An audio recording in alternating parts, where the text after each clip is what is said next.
மெய்வெளி சாலையில் இன்று வருகின்ற சாலை ராஜா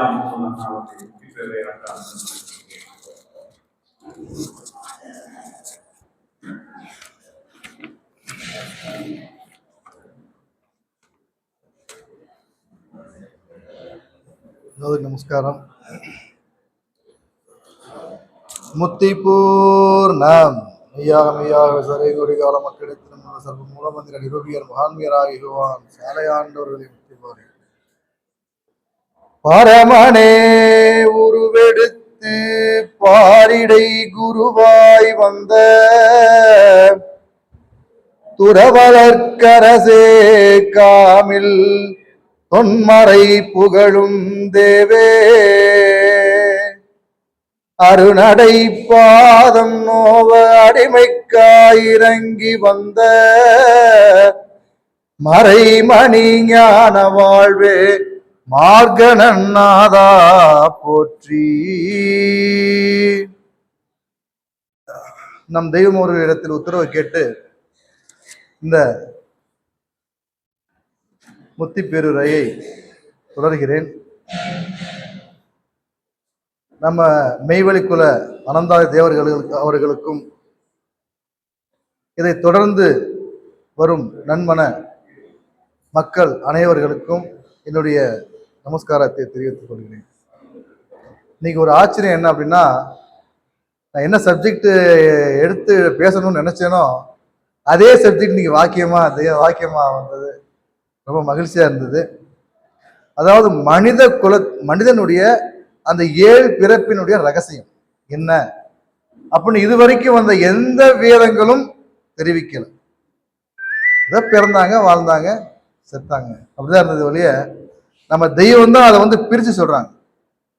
முதல்ல குலவி, குதலை, குழந்தை, மங்கை, மடந்தை, அறிவை, தெரிவை அப்படிங்கிற 7 பிறப்பை தனித்தனியா அதனுடைய செயல்களோட சொல்றாங்க. அப்ப என்ன ஒரு அறிவு பிளம்பு! இதுவரைக்கும் எந்த வேதத்திலையும் பார்த்திருப்பீங்க, என்ன ஒவ்வொருத்தரும் ஒவ்வொரு மதம் வந்திருப்பீங்க, எந்த வேதங்களிலும் குறிப்பிடாத ஒரு அற்புதமான மனிதனுடைய ரகசியத்தை வெளியாக்குறாங்க. இன்னைக்கு வாக்கியம் அதான், இன்னைக்கு தெய்வ வாக்கியம் அதான். தெய்வம் இன்னைக்கு வாக்கியத்துக்கு சொல்லும் போது கூட ஒரு ஆடு, மாடு, யானை இதெல்லாம் பிறக்குது. பிறந்த உடனே எந்திரிச்சு போய் தாய்ப்பால போய் குடிக்குது. ஆனா மனிதன் அப்படி அல்ல. அவனுக்கு எல்லாத்தையும் வளர்க்கணும், ஊட்டணும். அதுக்கு ஒரு உதாரணம் கொடுக்குறாங்க. இப்ப இந்த அவரை துவரை இந்த இதெல்லாம் 3 நாள்ல 1 வாரத்துல முளைச்சிரும். ஆனா அந்த பனை இருக்குல்ல, அந்த பனையினுடைய விதை 6 மாசம் ஆகும் விளையிறதுக்கு. அதனுடைய முளை வர்றதுக்கே 6 மாசம் ஆகும். அப்ப அதனுடைய வாழ்க்கையினுடைய நீளம் எத்தனை வருஷம் அது? அது மாதிரி மனிதனானவன் இந்த உலக ஐயறிவு விலங்குகளைப் போல பிறந்தது, வளர்ந்தது, புள்ள குட்டிங்களை பெற்றது, வயோதிகமானது, செத்து போச்சு. அப்படி மனித குலம் அல்ல. இவன் பிறக்கும் பொழுதே எந்த ஜாதி, எந்த மனம், படிச்சவன் படிக்காதவன் யாரா இருந்தாலும் மனுஷங்கிற பேரோட பிறக்கிறான். என்ன பேரை பிறக்கிறான்? எந்த நாட்டுல பிறந்தாலும் சரி, அவனுக்கு என்ன பேரு அப்படின்னா மனுஷன். மனு பிளஸ் ஈசன். அப்ப நம்ம பிறக்கும் போது நம்ம அப்பா இன்சில போடுறோம்ல, நம்ம பேர் கொடுக்கும் போது எங்க ஏ சாலை ராஜா மோகன். அப்ப அந்த இன்சில் அப்பா யாருங்கிற இன்சில். அப்ப மனித குலத்துக்கு எல்லாம் அப்பா யாரு அப்படின்னா மனு, ஈசன். நம்ம எல்லாம் யாரு? ஈசனுடைய வாரிசு. மக்கள் எல்லாம் யாரு? ஈசனுடைய வாரிசு. அப்போ ஒரு மனிதன் பிறக்கும் போது அந்த பிறப்புடைய ரகசியத்தை ஒரு பாடல சொல்றாங்க. எந்த சுக்கிலாம்பர நாட்டில் வாழும் நாளில் எடுத்தெறிய சுரோனிதப்பை வீழ்ந்தேன். அந்த அறைதனில் அழிந்தது அனந்தானந்தம். அலல் காற்று நெருக்கம் துருசு அவஸ்தையாலே நொந்து அருகோடி 8 லட்சம் நெடுங்காலம் கருவறை உலகில் என்னை நீ காத்து தொந்து என் மும்மரக்கணவாய் துயர் கடத்தி தொடர்ந்து நின்ற எம்மானை தொழுதல் செய்வான் அப்படிங்கிறாங்க தெய்வம். அப்ப எந்த சுக்கிலாம்பர நாடுன்னா என்ன அப்படின்னா, நம்மலாம் இந்த தேக எடுக்கிறதுக்கு முன்னாடி தெய்வம் சொல்றாங்க மான்மியத்துல ஈசலாக இருந்த அந்த காலத்தில் அப்படிங்கிறாங்க. அப்படின்னா என்ன அப்படின்னா, அரூபமா நம்ம இறைவனுடைய சூழல்ல நம்ம இருந்தோம். அப்ப எத்தனையோ 84,100,000 ஜீவராசிகள் எல்லாமே இருந்தது. அதுல நம்ம மட்டும் என்ன கேட்டோம் அந்த இறைவன் அப்படின்னா, எனக்கு மனித தேகம் வேணும், அந்த மரணமில்லா பெருவாழ்வாகிய சொர்க்கப்பதி எனக்கு வேணும் என்று மாறாத பேரின்பம் அனுபவிக்கக்கூடிய அந்த அந்த நித்திய வாழ்க்கை எனக்கு வேணும்னு கேட்டு பலகாலம் தவமா நின்று அவங்கள்ட்ட கையேந்தி மாறுதட்டி வானெலாம் சிறப்போனாகி வருகுவேன் என வாக்கிந்து. சும்மா வரல, இறைவன்ட்ட இத்தனை கோடி ஜீவராசி மான்மியத்தை கொடுத்து வராங்க. என்ன கொடுக்குறாங்க அப்படின்னா, 84,100,000 ஜீவராசிகளும் வானவர்களும் எல்லாரும் எங்களால் முடியாது என்று கைவிடப்பட்ட சீதனமாகிய 7 அமானித கடனை இதற்கு நான் தான் முழு யோக்கியதை உடையவன் என்று மார்தட்டி கையேந்தி வாங்கி வந்த அந்த கடன்காரனாக நம்ம இந்த பூமிக்கு சும்மா இந்த தேகத்தை எடுத்து கொடுக்கல. என்ன எல்லாம் நினைப்பாங்க, எதுக்கு இந்த தேகத்தை கொடுத்தாங்க, நரகத்தையும் படைக்கணும் சொர்க்கத்தையும் படைக்கணும். இப்போ நம்ம கிட்ட 1,00,000 ரூபாய் பணம் இருக்குது அப்படின்னா சும்மா எடுத்து கொடுத்துருவோமா, வாங்க இருந்தாங்க நீங்க 10,000 வச்சுக்கோங்க, நீங்க 10,000 கொடுத்துருவோமா? கொடுக்க மாட்டோம். அப்ப இந்த குணம் தானே இறைவன்ட்டையும் இருக்கும், அங்கிருந்து வந்து தானே இந்த குணம். அப்ப இறைவன் இந்த மனித தேகத்தை சும்மா கொடுக்கல, நாம் கையேந்தி காலகாலமா தவம் பண்ணி வாங்கி வந்த மார்தட்டி வாக்கு கொடுத்து வாங்கி வந்த தேகம் இந்த 7 அமானித தேகம். அப்ப இங்க வந்து என்ன பண்ணிட்டோம் அப்படின்னா, இந்த உலக பராக்குல வானெலாம் சிறப்போனாகி வருகுவேன் என வாக்கிந்து தானெழு கடனும் வாங்கி தரைதனில் நடரா வந்தோன் ஈரனன்றி கெட்டோனாகி இருகடன் பழுப்பாவத்தார். அண்ணன் சொன்னாரு, கடனை நீ வந்து இப்ப அனுபவிச்சுட்டு இருக்க, இருங்கடன் அங்க குறிக்கிறாங்க. இறைவன் இருந்து வாங்கிட்டு வந்த 7 கடன் இந்த உலகத்துல அனுபவிச்சுக்கிட்டு இருக்கிற இந்த உலகத்தினுடைய செல்வங்கள் எத்தனை அனுபவிக்கிறோம். அப்ப இது எல்லாம் சேர்த்து அந்த 7 அமானித கடனும் இந்த உலகத்தினுடைய கடனும் சேர்ந்து இருகடன் பழுப்பாவத்தால் வீண் புகை தலையாய் போக இருக்கின்ற தோற்றம் அந்தோ இப்படி வீணா போயிருவியே அப்படின்னு அந்த பேரிறக்கம் கொண்ட அந்த பரம்பொருளே ஒரு தூலம் தாங்கி வந்து இந்த மெய்வழி சாலையின் பதியில் தெய்வம் அவர்கள் அவதாரம் பண்ணாங்க.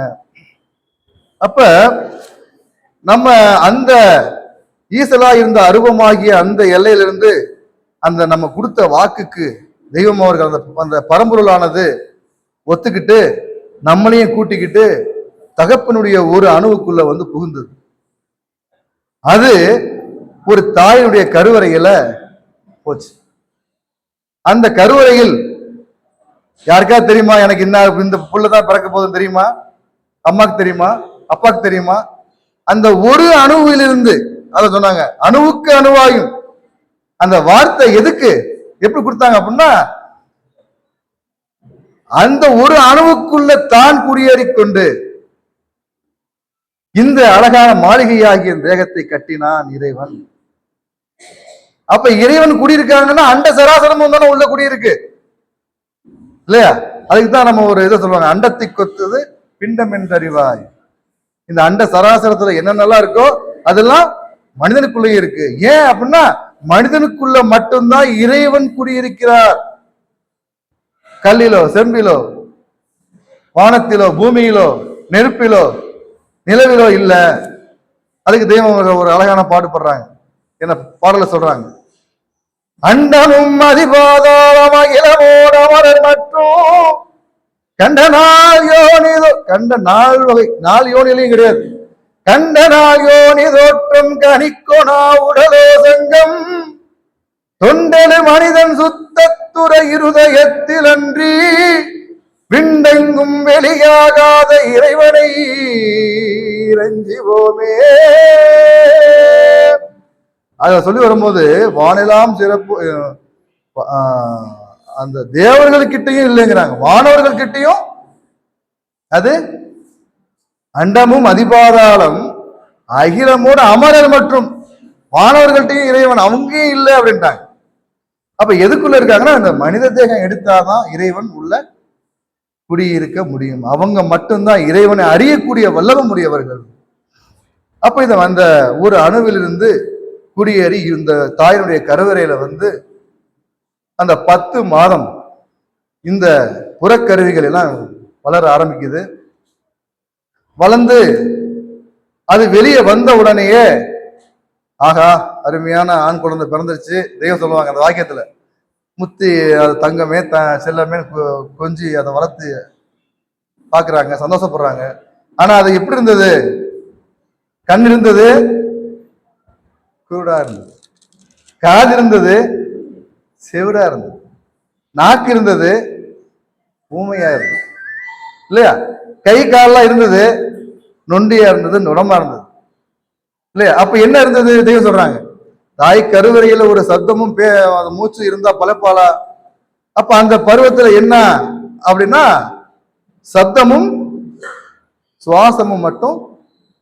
அது அழகா சொல்றாங்க, ஒரு வாசலை அறுத்து மறுவாசலை திறந்த நிலை. அப்ப குலவியா எங்க இருந்தோம்? தாய் கருவறைக்குள்ள ஒரு குலவியா இருந்தோம். அப்புறம் வெளியே வந்தது குலவி, குதலை. வெளியே வரும்போது குதலைங்கிற ஒரு பருவத்துக்கு நம்ம இந்த பூமியில வெளியே வரும். அப்ப தெய்வம் சொல்றாங்க, ஏண்டா பிரசவம் ஆச்சா அப்படின்னு ஒரு அரசனுடைய பையனையும் தானே கேட்கிறோம். கோவப்படுறோமா? அவன் வந்து கோவப்பட முடியுமா? ஏன் அப்படின்னா அந்த தேகத்துக்கு பேரு சவம். ஏன் அப்படின்னா மூச்சு பேச்சு இல்லாத நிலையிலிருந்து இந்த பூமிக்கு வந்தது. அப்ப தாய் கருவறையில இருக்கும்போது அது என்ன நிலையா இருக்குது அப்படின்னா குலவி அப்படிங்கிற ஒரு நிலையா இருக்குது. அப்படி அதுக்கு ஒரு நாம சுட்டுறாங்க. தெய்வம் அந்த நாமத்தை சுற்றணும் தெரியுமா நமக்கு? அப்ப குலவி வெளியே வந்த உடனே குதலை அப்படிங்கிற ஒரு பருவத்துல என்ன செயல் நடக்குது அப்படின்னா எல்லா அவயவங்களும் இருந்தும் செயலற்ற நிலையா இருக்குது. அந்த எல்லையில நீங்க பாத்தீங்கன்னா குழந்தை பெற்று வளர்த்தவங்க தெரியும், தானா சிரிக்கும், தானா அழுகும் இல்லையா, பயப்படும். அப்ப அது அந்த பரமாத்மாவாகிய பரம்பரையோட லிங்க்லயே இருக்கு. அது எப்ப மாறுது அப்படின்னா குலவி குதலை குழந்தைங்கிற பருவத்துல மாறுது. அப்ப கண்ணு தெரியுது, இது அம்மா, இது அப்பா, இது அண்ணன், இது தாத்தா, பாட்டி, தங்கச்சி, பெரியம்மா, சித்தப்பா. அந்த கண்ணானது கண் மூலியமாகவும் இந்த செவி மூலியமாகவும் அந்த வாய் மூலியமா என்ன அது நினைவானது வெளியில போயிடுது. அப்ப அந்த நிலையில என்ன தெய்வம் சொல்றாங்க அப்படின்னா குலவி, குதலை, குழந்தை. அந்த பருவத்துல அவன் எப்படி இருப்பான் அப்படின்னா ஒரு தெய்வம் சொல்றாங்க, ஒரு நெருப்புல கையை வைப்பான், திரும்பவும் இன்னொரு கையை வச்சுட்டு கத்துவான். நெருப்புல கை வச்சதுனாலதான் சுட்டுச்சு அப்படிங்கிற அறிவு அந்த பருவத்துல இருக்காது. அப்படிங்கிற ஒரு பருவம் வந்தது. 3வது பருவம் குலவி, குதலை, குழந்தை. அப்புறம் மங்கை அப்படிங்கிற ஒரு பருவம் வந்து அந்த பருவத்துல வந்து ஒரு கையில தின்பண்டத்தையும் ஒரு கைத்துல காசையும் கொடுத்தா எதை எடுப்பான்? தின்பண்டத்தை தான் எடுப்பான். காசினுடைய மதிப்பு தெரியாது. அது தீனி பருவம் அப்படின்னு குலவி, குழந்தை,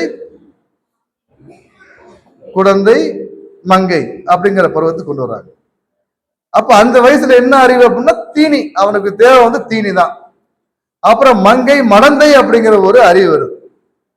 அப்ப என்ன அவனுக்கு ஒரு அறிவு அப்படின்னா ஆகா ஒரு தின்பண்டத்தை விட பணம் தான் முக்கியமானது, அதை வச்சா நம்ம நிறைய தின்பண்டம் வாங்கலாம் அப்படிங்கிற ஒரு அறிவு வரும். ஆனா அந்த அறிவுரை எப்படி இருக்கும்? தாயை மதிக்க மாட்டான், தந்தையை மதிக்க மாட்டான், சொந்த பந்தங்களை மதிக்க மாட்டான், நண்பர்களை மட்டும்தான் மதிப்பான். நண்பர்கள் இருந்தா போதும் அவனுக்கு. விளையாட்டு பருவம், அது என்ன பருவம்? அது விளையாட்டு பருவம். நண்பர்களோட சேர்ந்து விளையாடுறதுல ரொம்ப ஆர்வம் காட்டுவோம். அப்ப அது எத்தனாவது பருவத்துல வருது? நம்ம 5வது பருவத்துல இருக்கோம். அப்ப 6வது பருவம் ஒண்ணு வருது. குலவி, குழந்தை, குழந்தை, மங்கை, மடந்தை, அறிவை அப்படிங்கிற அடுத்த ஒரு பருவம் நம்ம எடுக்கிறோம். அந்த பருவத்துல எப்படி இருக்குது அப்படின்னா, ஒரு ஆணுக்கு ஆண்மையும் பெண்ணுக்கு பெண்மையும் உண்டாகுது. அந்த நேரத்துல இவன் என்ன நினைக்கிறான்? நம்ம எப்பவுமே நம்ம அழகா இருக்கணும், நம்மள அழகா ஒரு கம்பீரமா இருக்கணும், எல்லா செல்வத்தோட நம்ம சந்தோஷமா இருக்கணும் அப்படிங்கிற அந்த மேன்மை, அந்த உன்னதமான அந்த நிலைத்த அந்த எண்ணமானது இவனுக்குள்ள தோணுது. அந்த நேரத்துல என்ன பண்றாங்க அப்படின்னா, ஒரு அற்ப பொருள், ஒரு ரூபா 2 ரூபா பொருள் மதிப்புடைய அந்த அற்ப பொருளான ஒரு இரும்பை கொண்டு விலை மதிப்பற்ற ஒரு வாட்சா மாத்தக்கூடிய ஒரு அறிவு உண்டாகுது இவனுக்குள்ள. நல்லா பாருங்க, இன்னைக்கு பாத்தீங்கன்னா இன்னைக்கு எத்தனை விதமான ஒரு வஸ்துக்கள் நம்ம பாக்குறது அத்தனையுமே மனிதனுடைய எண்ணத்திலிருந்து உதிச்சது தானே. அப்போ ஒரு சாதாரண ஒரு அற்ப பொருளை கொண்டு விலை மதிப்பற்ற ஒரு உன்னதமான ஒரு பொருளாக மாற்றக்கூடிய அறிவை அப்படிங்கிற ஒரு பருவத்துல இன்னைக்கு உலக மக்கள் எல்லா பேருமே நிக்கிறோம் இல்லையா? ஒரு சாதாரண இரும்பு எடுத்து ஒரு வாட்சா செய்யறான், சாதாரண ஒரு இரும்பை உருக்கி ஒரு ரயில் பெட்டியா செஞ்சுக்கிறான் இல்லைங்களா? இன்னைக்கு பாத்தீங்கன்னா பறக்கிற பிளைட்ல இருந்து கப்பல்ல இருந்து அத்தனையும் மனிதனுடைய அந்த அறிவைங்கிற பருவத்துல செஞ்சு முடிக்கிறான். அப்ப இவனுக்குள்ள ஒரு நித்தியமான எண்ணங்கள் உண்டாது. இப்ப சாதாரணமா அந்த ஒரு தங்கம், இந்த உலகம் பூரா இந்த தங்கத்தை பத்தி தெரியுமா அப்படின்னா தெரியாது. ஆனா தெய்வம் சொல்றாங்க, ஏன் இந்த தங்கத்து மேல இவனுக்கு இவ்வளவு ஒரு மோகம் உண்டாகுது? இதை நம்ம என்னைக்கா யோசிச்சிருக்கோமா?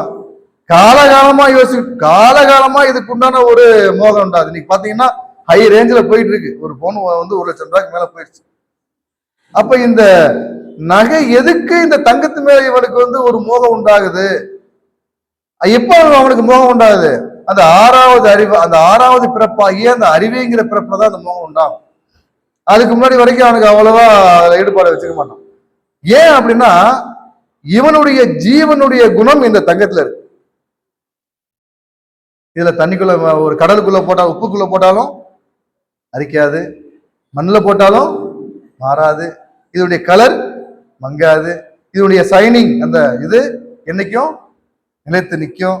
அப்ப இவன் எதனால அப்படின்னா, இவனுடைய ஜீவனுடைய குணம் இதுக்குள்ள இருக்கு. இப்படி ஒவ்வொன்னா அந்த அறிவைங்கிற பருவத்துல இவன் அனுபவிச்சுக்கிட்டே வரான். இல்லைங்க, வீடு கட்டுறது, நம்ம லக்ஸரியா வாழ்றது, நம்ம எல்லாத்துக்கும் முன்னாடி நம்ம மதிப்புடையவனா இருக்கிறது இல்லையா? கொஞ்சம் ஒரு வெள்ள முடி வந்தாலும் இவனுக்கு பொறுக்காது, உடனே போய் டை அடிச்சுக்குவான். பல்லு விழுந்துச்சுன்னா டக்குன்னு பல்ல எடுத்து வேற பல்ல மாத்திக்குவான் இல்லையா? கொஞ்சம் முகம் சுருங்கினாலும் என்ன பண்ணுவான்?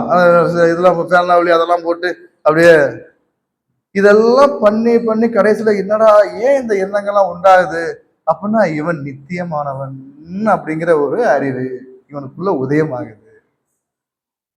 அப்ப அந்த அறிவுதனை கண்டு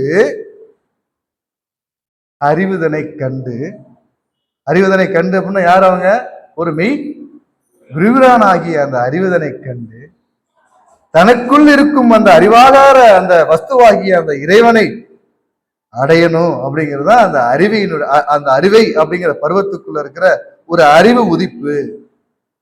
நம்ம செத்து போயிருவோமா? சாகிறதுக்கு நம்ம இவ்வளவு கஷ்டப்பட்டோம். கோயில் குளம்லாம் கட்டணும், வீடுகள் கட்டணும், மனைவி மக்கள்லாம் நம்ம கட்டணும், உள்ள குட்டிங்கெல்லாம் பெத்துக்கிட்டோமே, இவ்வளவு லக்ஸரியான வாழ்க்கையை எப்படி விடுறது? அப்ப இந்த உலக நித்தியம் இல்லையா? தெய்வம் சொல்றாங்க. ஏன்னா இன்னைக்கு பாத்தீங்கன்னா கோட்டைகள் கொத்தளங்கள்லாம் அவ்வளவு பெருசா கட்டியிருக்கு. அது எது? இந்த தேகத்துக்கு அந்த அறிவு இல்லையே. அப்ப அந்த அறிவைங்கிற தேகமானது இவனுக்குள்ள மூளை எழுகிறது, வச்சு படைச்சு அறிவை வரைக்கும் இறைவன் இனமாக அறிவு தேகத்தை வளர்த்து விடுகிறான். நல்ல கவனமா நீங்க பார்க்கணும். அது இறைவனுடைய பெரும் கருணையால் வளரப்படுகிறது. நீங்க பார்த்திருப்பீங்க, குலவி குதிரை குழந்தையில நிற்கும் ஒரு பருவம், அதுக்கு மேல அறிவு பருவம் இவனுக்கு மூல வளர்ச்சி இல்லைங்க அப்படின்னு சொல்றோம்ல நம்ம. அப்ப இறைவன் நினைத்தால் இந்த 6 பிறப்புக்கு முன்னாடியே நிப்பாட்ட முடியுமா முடியாதா? நிப்பாட்ட முடியும். இந்த 6 பிறப்பு வரைக்கும் இறைவன் இனாமாக இவனை வளர்த்து உள்ளிருந்து அந்த அறிவு தேகத்தை வளர்த்ததுனாலதான் ஆகா நம்ம செத்து போயிடுவோம் போல தெரியுது. ஆனா நம்ம சாகிறதுக்கு நமக்கு ஆசை வரலையே, வயோதிகமாகுது, இந்த வயோதிகத்தை நம்ம நினைவு ஒத்துக்க மாட்டேங்குது, நோய் நொடியெல்லாம் வருது, இந்த நோய் நொடியை நம்ம நினைவு ஒத்துக்க மாட்டேங்குது. நமக்கு ஆசை இருக்கா? வயோதிகமாகிறதுக்கு ஆசை இருக்கா? மரணத்துக்கு மேல சாகிறதுக்கு மேல ஆசை இருக்கா? இல்லையா? அப்ப இந்த தேகமான நம்ம நினைவுக்கும் இந்த தேகத்துக்கும் சம்பந்தம் இருக்கா? அப்படின்னு சம்பந்தமே இல்லாத ஒரு வாழ்க்கை நம்ம இன்னைக்கு வாழ்ந்துகிட்டு இருக்கோம். அப்போ ஒருத்தவங்க வர்றாங்க, ஒரு மெய்குருபான் இந்த தேகத்தின் லட்சணத்தை சொல்றாங்க. இளமை கழியும், பிணி மூப்பு இயையும், வளமை வலியவை வாடும், இவை நாளில் பாடே புரியாது, வீடே புரிதல் விதி. இதுதான் இந்த தேகத்தினுடைய லட்சணம் அப்படின்னு சொல்றாங்க. தெய்வம் எப்படி சொல்றாங்க அப்படின்னா, சிறுக்கும் பெருக்கும் தேயும் அழியும் இந்த தேகத்தினுடைய லட்சணம். இதுல எப்படி நித்தியத்தை அனுபவிக்க முடியும் அப்படிங்கிறாங்க. அப்புறம் இன்னொரு பெரியவர் என்ன சொல்றாங்க, இந்த தேகத்தை ரொம்ப ஆராய்ச்சி பண்ணிட்டு என்ன சொல்றாங்க அப்படின்னா, பஞ்சப்புலன் சதிக்கும் இந்த தேகம் என்னது, இது என்ன நினைக்குது அப்படின்னா, பொய் உலக வாழ்க்கையே நிரந்தரம் நினைக்குது. அதுலயே இந்த மனம் போய் தன்னதுன்னு நினைக்குது, அதுலயே வாழ்ந்துடலாம் நினைக்குது. ஆனா வாழ முடியாது. பஞ்சப்புலன் சதிக்கும். இன்னைக்கு பெரிய பெரிய கோடீஸ்வரன அம்பானியாவே இருந்தா, உலகத்துல இருக்கிற பெரிய டாப் லெவல்ல இருக்கிறவனா இருந்தாலும் இன்னும் ஒரு நாளைக்கு இந்த தேகத்தை விட்டு ஏமாற போறான். இந்த தேகத்தை நம்பி தானே சம்பாதிச்சான், இந்த தேகத்தை நம்பி தானே இத்தனை செல்வங்களையும் அனுபவிக்க நினைச்சான், பாடுபட்டது எல்லாமே. ஆனா ஏமாற போறா. காலம் ஒரு நாள் வருமே, அந்த மரணம்ங்கிற ஒரு நேரம் வருமே, அந்த நேரத்துல நீ என்ன பண்ண போற? பஞ்ச புலன் சதிக்கும் மரளி செய்யும் வாதனைக்கும் அஞ்சுதே எனது நெஞ்சம் உமது அடிநிழலை தந்தரலும் அப்படின்னு அந்த மரணத்தை நினைத்து நம் தெய்வம் அவர்கள் ஒரு நியாய மரணம் ஒண்ணு இருக்குது, அநியாய மரணம் ஒண்ணு இருக்குது.